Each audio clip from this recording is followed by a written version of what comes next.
بسم اللہ الرحمن الرحیم نحمدہ ونصلی علی رسولہ الکریم۔ انجینئر علی مرزا سے جو ہمارے اختلافات ہیں، علماء کے اختلافات ہیں، وہ ساری دنیا کو معلوم ہے۔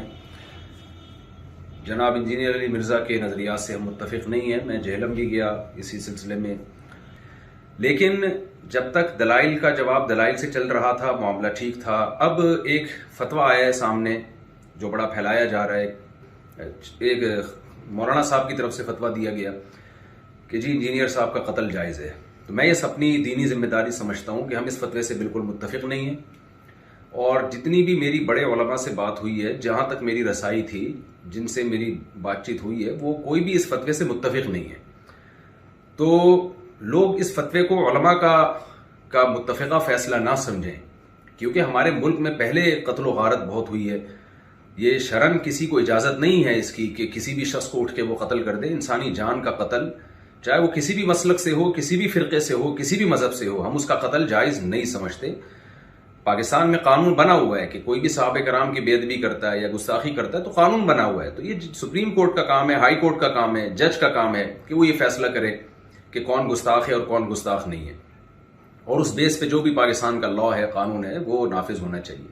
لیکن یہ جو ایک فتویٰ دیا گیا ہے کہ جی اٹھ کے قتل کر دیا جائے، یہ بالکل ٹھیک نہیں ہے۔ میرے 20 اختلافات ہیں انجینئر علی مرزا سے، میرے کیا، اہل سنت والجماعت کے علماء انجینئر علی مرزا کے عقائد کو درست نہیں سمجھتے، لیکن قتل و غارت کے فتوے دینا، انسانی جان غیر محفوظ ہو جائے ہمارے ملک میں، یہ بالکل جائز نہیں ہے۔ ہم اس کی پرزور مذمت کرتے ہیں، اور اس کو علماء کا فتویٰ نہ سمجھا جائے۔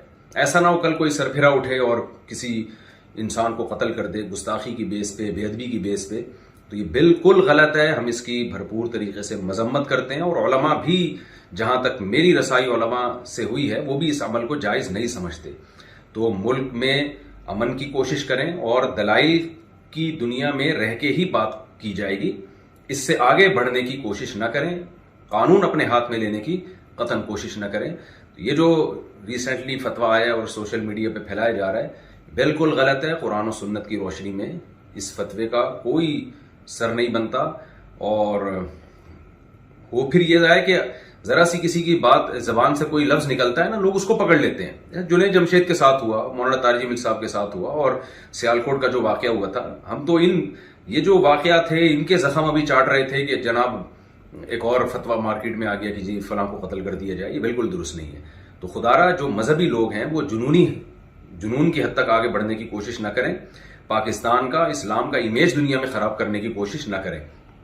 اس سے ملک میں نقصان ہوگا اور قتل و غارت کا میدان گرم ہوگا۔ تو یہ بالکل غلط ہے۔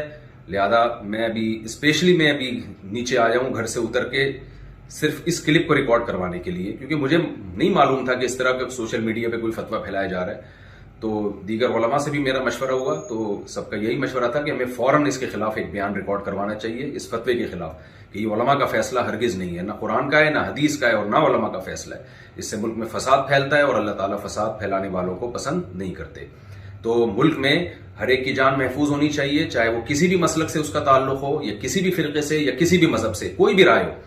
دلائل کی دنیا میں آپ ضرور ڈیبیٹ کریں، دلائل کی دنیا میں آپ ضرور ایک دوسرے کو چیلنج دیں، اور اگر آپ سمجھتے ہیں کہ کسی نے کوئی کام ایسا کیا ہے جو آئین کے خلاف ہے، اسلام کے خلاف ہے، تو لا کے ذریعے اس میں پنشمنٹ کی کوشش کی جائے، قانون کا سہارا لیا جائے۔ جج فیصلہ کرے گا کہ کیا سزا بنتی ہے یا نہیں بنتی۔